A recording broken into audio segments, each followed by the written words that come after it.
guys, welcome back. So in today's video we are going to put up this beautiful vanda that I recently received. This is my vanda lavender mist, and yeah, you may remember that she had a very bad infestation with spider mites, and I will show to you how I treated that.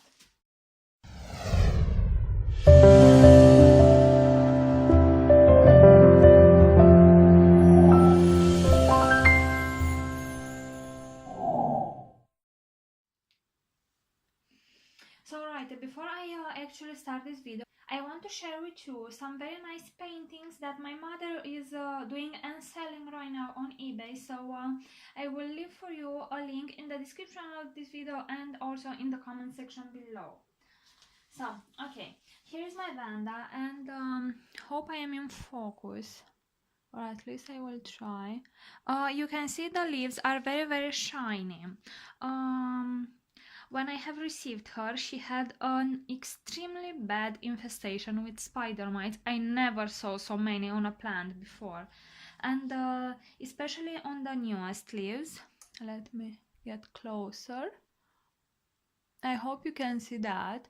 I still have a few, but they are dead because I was out of a very good insecticide, and I didn't wanted to buy and spend so much money for one single plant. I decided to use the old treatment, and I have sprayed the orchid with hairspray, and I have sprayed it everywhere. You need to do that from about 15-20 centimeters away from the plant, because the spray is coming off very cold, and you don't want to harm the orchid. But if you do that, the mites will die. A film, as you can see, it's making on the leaves, and they're very shiny. The leaves can't actually breathe very well right now, and the mites are suffocated. And I will leave this orchid like that for 10 days. I think this is the maximum time. I think this is the maximum time in which the eggs will hatch, and those mites will die also. So yeah, and right now I am safe to bring this orchid into my orchid collection as she is, because she will not infest any more orchids. Right now my orchids are free of any pests, and I always take very good care when I bring new orchids into my collection. I spray them for any type of pests, and I have already done that for this one.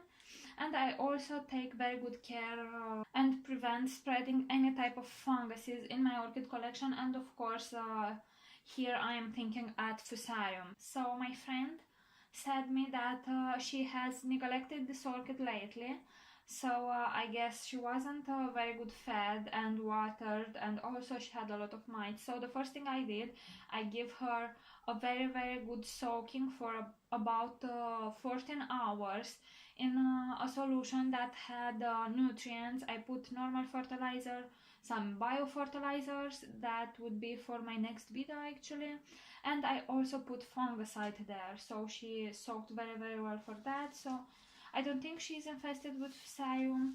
On vandas, when you have fusarium, the old leaves die. They yellow, I think, from the tip backwards, but I don't remember exactly. I will put you on the screen. But anyway, so that is happening, and you will have quite a empty stem, let's say like that, leafless stem on the old part. And if you cut into the rhizome, you will actually see it. But this doesn't show me any indication. I only soaked it in fungicide because I wanted to prevent, of course. I had such a bad experience with that I'm very aware of all that issue. So now I will show you what I will use. I will actually put her in a basket. This is a wire basket, and this is not normally designed for plants. This is actually used in cooking. I think you can, if you have a very large bowl with boiling water. You can put pasta here and boil it, and after that take it off, or for fried potatoes, I think. So yeah, this is what I will use. I like a lot more the baskets made from wood, but I don't have any here in Romania, and they are very expensive to order from Schwerter. I know a good one, a good fit for my orchid would be around 20 euros, so I cannot afford that, and this I think will work very well. You can see the bottom doesn't have any holes, and that will work wonderful for me, because I sometimes I will keep this orchid on a heat mat, especially in the coldest part of the winter, so I don't want any roots hanging down. I want to be able to put her on a table and sit it very well. So I hope I'm on frame. I'm out of focus. Here you go. So, because my friend kept this orchid in a very large bucket at all times, we can see that the roots kind of grew in a circle, but you can train the roots to stay like this, and I will show to you that in a minute. You can see it right now on the screen. I have an older video when I was potting a vanda in a pot with leca, and I completely renounced that idea, because my vandas didn't quite like being potted in leca, and wasn't the fact that they're potted, but they disliked leca as medium. Leca is quite coldish, and as you might already know, I have very cold winters, very cold, and you can get away if you keep her on a heat mat all the time in the winter, but I didn't do that, and the roots stopped growing, and I didn't quite like the looking of it. Something told me that my orchids didn't appreciate it being in that medium, and yeah, anyway, I don't have right now many vandas. I have this one that you are seeing, and Bangkok Sunset that I am saving from fusarium. So yeah, not a lot of them, but I know that by no means I don't want to water them daily, so I won't soak her daily. She will stay in this basket. I'm trying to arrange her in some way so she can have stability, and I will be very gentle.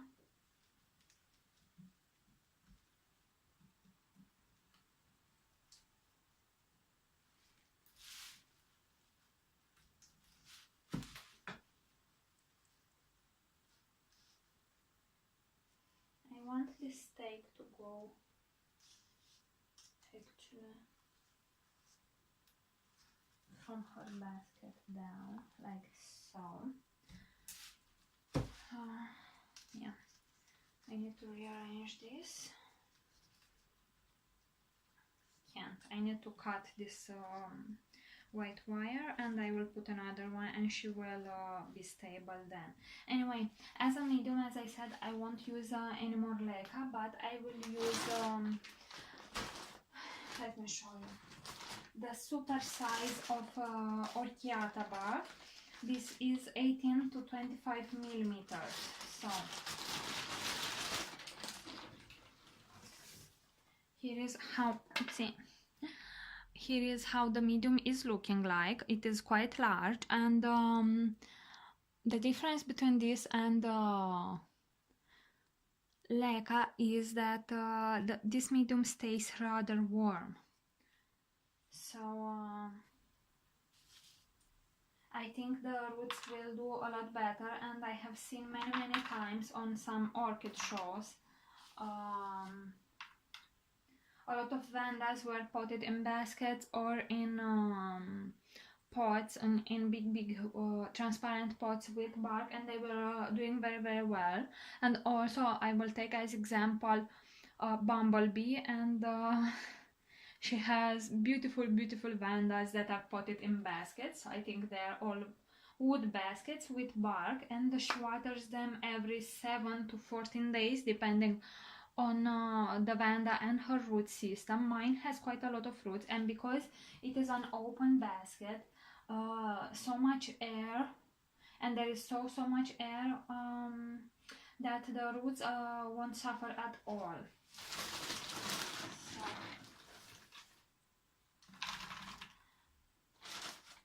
I will do that.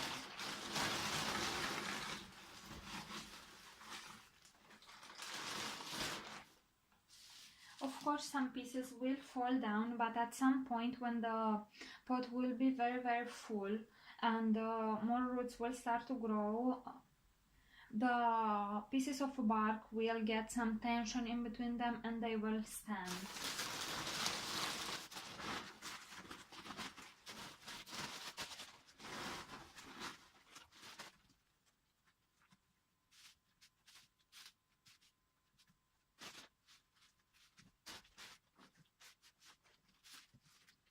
And I think that I have bark right now. I will go and order some more. I will order some names for this bark. It's a very good quality bark that lasts for about 5 years at least if you don't enjoy the using markings. And yeah, this is why I chose it. I think this is all I will do for now, and as I said, I will go and buy more bark, and I will completely fill up this basket. You can see it doesn't really fall down, only when you work with it, when you add it into the basket and maybe when you water it, but the more time it passes and the more roots grow there, as I said, we'll get more and more tension, and I think at least for a start this does very good for me. I will bring now more ties to stabilize better this orchid. I want her to stay like this.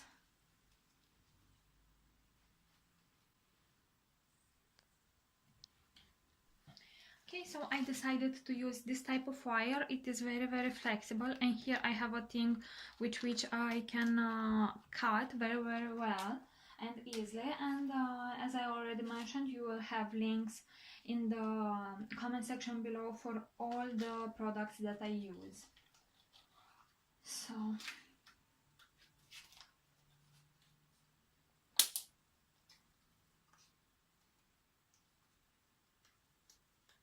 this is how it works.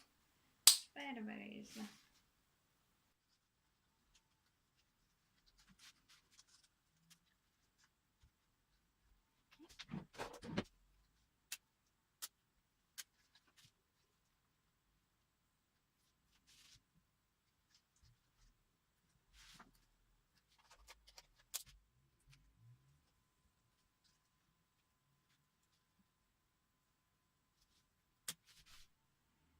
And now I will use as stable as you can be for the underneath.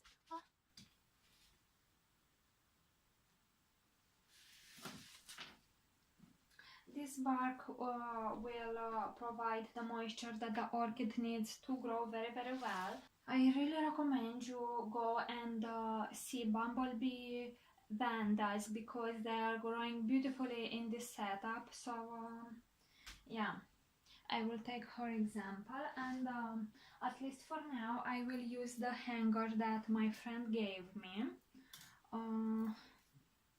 The orchid came with it. I will try to straighten them up a bit.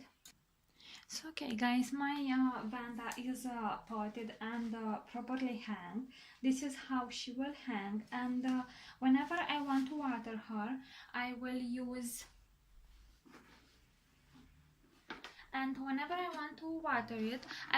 one of these buckets filled halfway with the water and nutrients that I want to use. I will submerge it and leave it there for 12 hours, usually overnight, and in the morning I will put her back and water her again in 1 week. And this will be her treatment from now. I will make sure to do a lot of updates for you. I really want you to see how this vanda develops, and you will be able to see the roots, and also you will see the development of the orchid in time, especially because of the spider mites problem. So alrighty guys, this is all for today. If you have any questions, please leave them in the comment section below, and yeah, see you all next time. Bye!